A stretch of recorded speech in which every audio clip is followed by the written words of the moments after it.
You do oil changes and everything? Hello, this is your boy Miguel from the Mechanic 757. You know, I get down, I get straight to the point, working on a 2015 Nissan for a wonderful customer. As we were looking at this car, it has over 181,000 miles on this car. We do pre-purchase used car inspections. A lot of people are going to say, oh yeah, my Nissan is going for 200,000 miles and this and that. Well, this is not for you. This is for the majority of the people. If you have a Nissan of any make model that's above 2006 and above, once you hit after 100,000 miles, get ready to start spending a whole bunch of money on your car.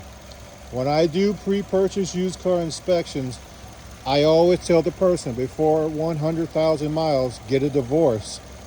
This person looks very nice to you at this moment, but once they hit around 100,000 miles, it is time for a divorce. Your money is going to be poured out of your pocket.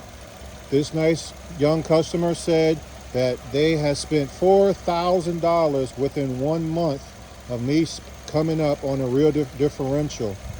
He spent $8,000 on the car in total. The car's value is not $8,000 for a 2015. That is something a dealer will charge you. The value of this vehicle is probably $3,000 or less. Do your own due diligence. Also, as I was explaining to this nice young customer, when you go to a shop, and he said, I don't trust mechanics, and I agree with him. I do not trust lawyers. But here's the thing, we all need them. When you go to a shop, you're not going to speak to the mechanic. The mechanic is going to be behind some kind of closure fixing your car for insurance purposes. You want to be able to walk up to the mechanic unless you are invited for insurance purposes. You're going to speak to a salesman, which is the service manager.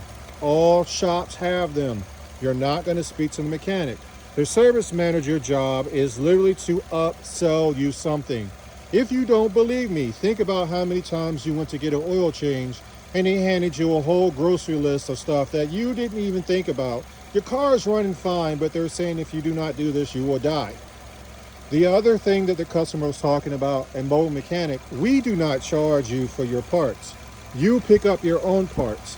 I am going to get fussed out by a lot of mechanics, and I really don't care. We allow our customers to get their own parts, people before profit. We're not here to make money off of your parts. Your customer, the shops do, and that's what they choose to do. We allow you to get your own parts. We only supply the labor.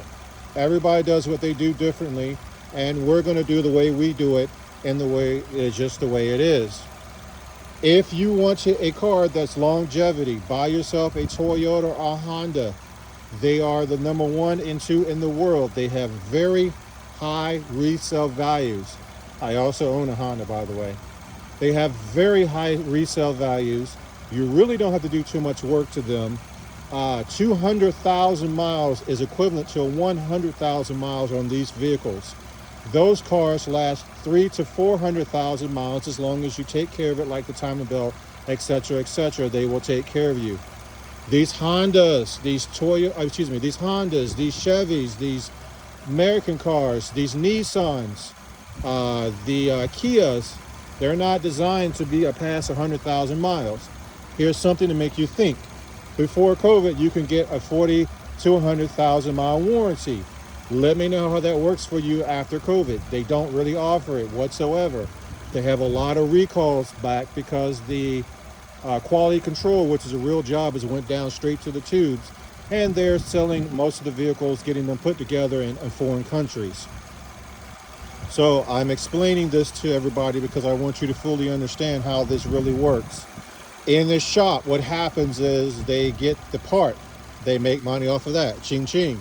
Then they have a core charge that they return to the store that they bought it from, ching ching. And then they make money off the labor, ching ching. That's 3 ways of Sunday. That's just how it is. We only do the labor. You get your part wherever you want.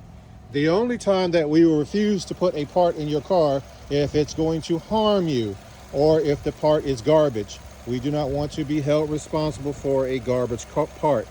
I give you an example. The gentleman had a Nissan. He bought spark plugs from the junkyard.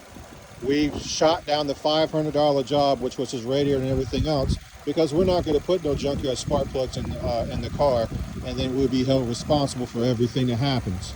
That's what we do. Everybody else, I don't really care. But this is what we do, and we want to keep customers.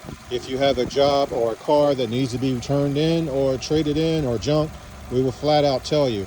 That's how much we care about you. People for profit. Is there anything else, sir, that I might have missed?